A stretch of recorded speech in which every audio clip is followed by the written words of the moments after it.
주식을 해본 적 없는 제가 하루하루 주식에 대해서 이해와 지식이 쌓이고 있습니다. 우리 이동훈 블루오크 대표님 덕분인데요. 전화 연결했습니다. 안녕하세요.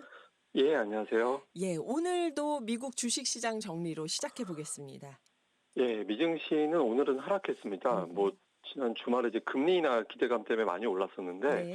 이 좀 금리 인하 기대가 너무 과도했던 거 아닌가, 이런 어떤 분석이 나오면서 이제 매도가 나왔습니다. 오늘 한 외신 보도에 나온 단어가 딱 이제 정리하는구나, 이런 느낌이 들었는데, 그 파월이 금리 인하의 문을 활짝 연 것이 아니라 살짝 연 거다. 그러니까 이런 어떤 문구가 나왔거든요. 네네. 근데 이게 활짝하고 살짝하고 차이가 뭔가 또 궁금할 것 같은데, 네. 그 활짝이라는 거는 올해 이제 그 연준에서 금리를 결정하는 회의가 총 3번 있습니다. 근데 활짝 열었다라는 거는 연내 3번 금리를 다 내릴 것이다, 이런 기대고, 살짝은 9월에 한번 내리고 나머지는 그냥 기다려볼 것 같다. 그러니까 이런 이제 판단이거든요. 근데 시장에서는 아무래도 활짝 연 것까지는 아니고, 이제 그 사이에 이제 몇 번 더 경제 지표가 계속 나올 거기 때문에 우리가 보통 이제 경제 지표라고 하면 물가 지표하고 고용 지표를 중요하게 보거든요. 그래서 이 두 가지 지표가 어떻게 되느냐에 따라 달라지는 거라서, 파월이 마치 연내 금리 3번 인하할 것 같이 해석된 건 잘못된 거다. 일단 지난주에 많이 올랐기 때문에 오늘은 좀 신중하게 가는 게 맞다, 이렇게 이제 평가가 되면서 하루 좀 쉬어가는 그런 모습을 보였습니다. 네, 어제 그 미국 증시는 좀 하루 쉬어가는 모습이었다면 파월이 9월 금리 인하를 할 것처럼 살짝 연 이 발언을 오히려 걱정하는 의견도 있다고요?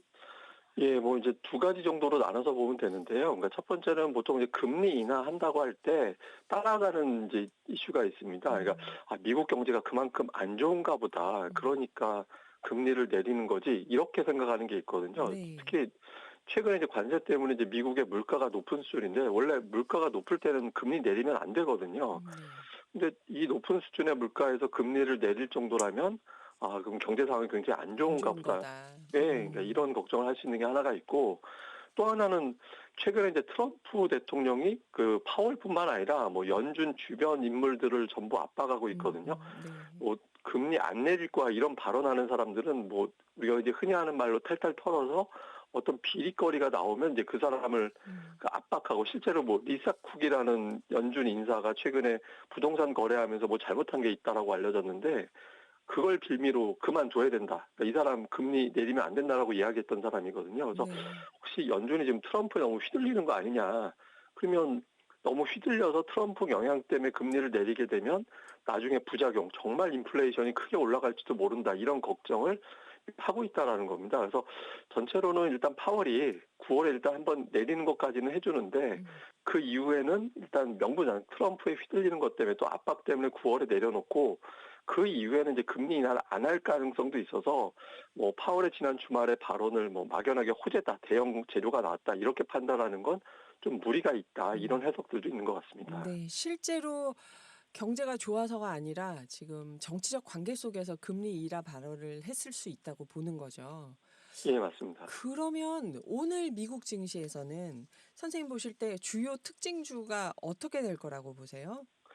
예, 오늘 일단 그 나스닥이 거의 장중에 플러스 유지하다가 거의 10분 전에 마이너스로 바뀌었었거든요. 그래서 근데 이렇게 그나마 이제 나스닥이 좀 선전할 수 있었던 건 그 엔비디아가 오늘 플러스로 마감을 했습니다. 네. 최근에 엔비디아를 좀 중요하게 본 게, 지난주 내내 그 AI주들, 우리가 보통 작년부터 계속 AI 이런 얘기만 계속하고 있잖아요.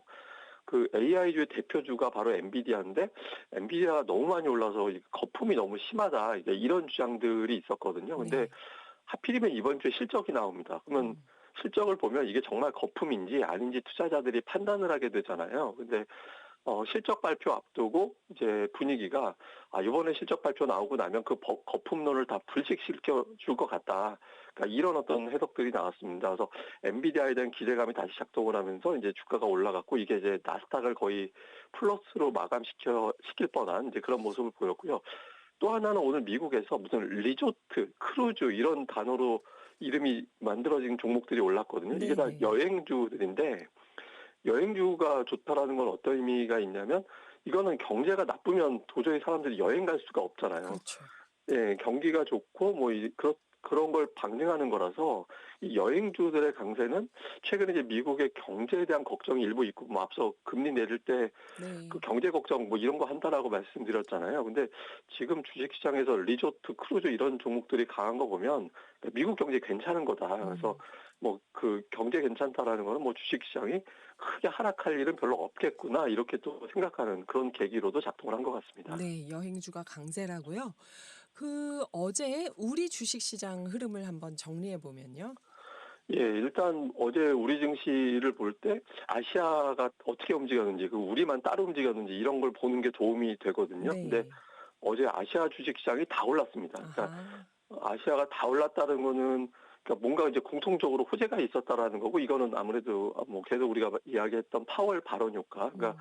파월이 금리를 내린다. 이러면 이제 금리 내리면 미국에서 딴 돈, 그러니까 돈을 좀 싸게 빌려서 이자를 덜 주고 빌려서 그 돈으로 다른 나라 투자를 하게 되거든요. 근데 보통 그렇게 되면 아시아의 외국인들이 투자를 많이 한다. 미국의 금리를 내리면 아시아가 좋아진다. 뭐 이렇게 봅니다. 그래서 어제 그 효과가 일부 좀 있었고 그렇게 되면서 뭐 예를 들어서 뭐 제약주, 로봇주 이런 어떤 성장주 쪽, 그러니까 지금 실적은 잘 모르겠는데 앞으로 실적이 기대되는 종목 쪽에 또 자금이 많이 들어가거든요. 그래서 이제 이런 종목들이 강세를 보이면서 이제 지수를 끌어올린 그런 역할을 했고 또 이제 그 지난주에 미국에서 뭐 앞서 말씀드렸던 AI 버블론 때문에 이런 것들이 좀 많이 발목을 잡았었는데 주말 사이에 미국의 AI주들이 좀 안정세를 음. 보이다 보니까 우리나라의 뭐 SK 하이닉스라든가 이런 뭐 일부 반도체 종목군들이 또 올라가서 네.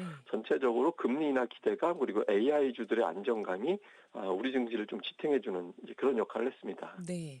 그러면 파월 금리 인하 발언 이후 우리 증시에는 그렇게 좋은 영향이 있었다고 보면 될까요? 예, 네네.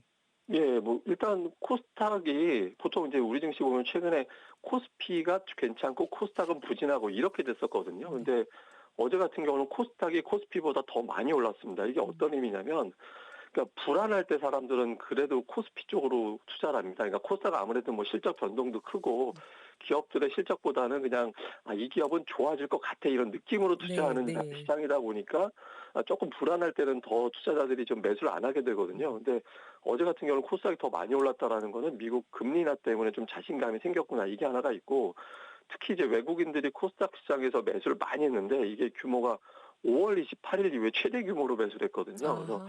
금리 인하에 대한 기대감이 나오면서 투자자들이 좀 위험한 종목에도 투자해도 되겠구나. 그러니까 이렇게 이제 가동이 되면서 어제 성장주 쪽이 좀 더 우세를 보이는 그런 모습을 음. 보였습니다. 네. 성장주 쪽이 우세를 보이는 모습을 보였다. 자, 그리고 우리가 미국, 한국 증시 얘기를 할 때 한미 정상회담 어제 있었잖아요. 예, 간밤에. 예, 이게 끝나고 지금 그래 트럼프 대통령이 SNS에 이상한 말을 올리면서 다들 그렇죠. 예. 긴장했다가 우리가 무슨 숙청이나 혁명 단계 아니냐 해서 굉장히 긴장했다가 이게 밤새 긴장이 확 풀어졌던데요. 이 앞으로 어떤 종목에서 영향을 받을까요? 예, 일단 시황상 시장 전체로는 좀 다행스럽다 이런 반응이 많았고요. 그래서 우리 증시가 처음에 저도 이제 상당히 좀 당황을 했다가 이제 나중에 이제 풀려지고 또 한국 관련된 지표들이 있는데 이게 되게 다 막판에 다 안정이 되더라고요. 그래서 네. 잘 고비 넘겼구나 이렇게 평가가 되는데 일단 조선 업종에 많이 강조가 된 것 같거든요. 그러니까 한국과 음. 미국 간의 어떤 조선 협력 이런 것들이 많이 부각이 됐고 또 미국의 에너지를 많이 구매할 거다. 항공기 많이 구매할 거다. 그러니까 트럼프 입장에서는 뭐 이런 이야기 많이 할 수밖에 없긴 했는데 어쨌든 이렇게 되면서 뭐 조선 업종 다음에 이런 뭐 알래스카 개발 관련된 뭐 LNG 관련된 기업들 이런 종목군들이 아무래도 좀 주목을 많이 받을 가능성이 있고요. 그다음에 그 우리나라 쪽에서도 미국에 주기로 했던 거 예를 들어서 미국에 투자를 많이 해줄게라고 약속했던 게 뭐 자동차라든가 반도체 이런 쪽이었거든요. 그래서 네. 미국 현지 어떤 공장 공급망을 가지고 있는 업체들 이런 기업들은 오늘 장에서 좀 주목을 받을 가능성은 있어 보입니다. 그래요. 그리고 이번에 상법 개정되고 노란봉투법 통과되고 이렇게 묵혀 있던 과제들이 해결이 되는 좋은 일은 있었는데 이게 충분히 이해되지 않은 상태에서 증시에서 어떤 반응을 보였을까요? 예, 어제 다행스럽게 이제 좀 뭐 관련돼서 수혜를 받을 수 있는 종목들 위주로 이제 반응이 아하. 나왔습니다. 그러니까 나쁜 거는 네. 반영이 되지 않고 긍정적인 네네. 부분만 반영이 되는데 상법 개정 같은 경우는 아무래도 뭐 주주들을 위한 개인 투자자들 위한 법안이다 그렇죠. 이렇게 판단되잖아요. 그러니까 배당하고 관련된 기업들 이게 보통 증권주나 음. 아니면 우리가 보통 지주회사라고 하면 무슨 LG, 한화, SK 이런 회사 이름 딱 들어가는 회사들 있잖아요. 네네. 이런 기업들이 해당이 되는데 이런 종목들이 이제 올라가서 부정적인 요인보다 음. 그 안에서 반응할 수 있는 종목을 찾아서 긍정적인 부분 위주로 반영이 돼서 좀 다행스러웠다 이렇게 시장에서는 평가하고 있습니다. 네. 오늘 주식시장에서 주목할 게 있다면요? 예, 한미 정상회담에 대한 평가가 당연히 중요한데 음. 앞서 말씀드렸던 대로 뭐 긍정적인 부분도 있지만 이제 반도체라든가 자동차 수출주에 대한 어떤 궁금증이 있었거든요. 이게 좀 풀렸는지 외국인들이 최근에 자동차주 매수하고 있었는데 그대로 매수 기조를 이어가게 되는지 그러니까 이런 점 잘 살펴봐야겠습니다. 네. 지금까지 블루오크의 이동훈 대표였습니다. 감사합니다. 예, 감사합니다.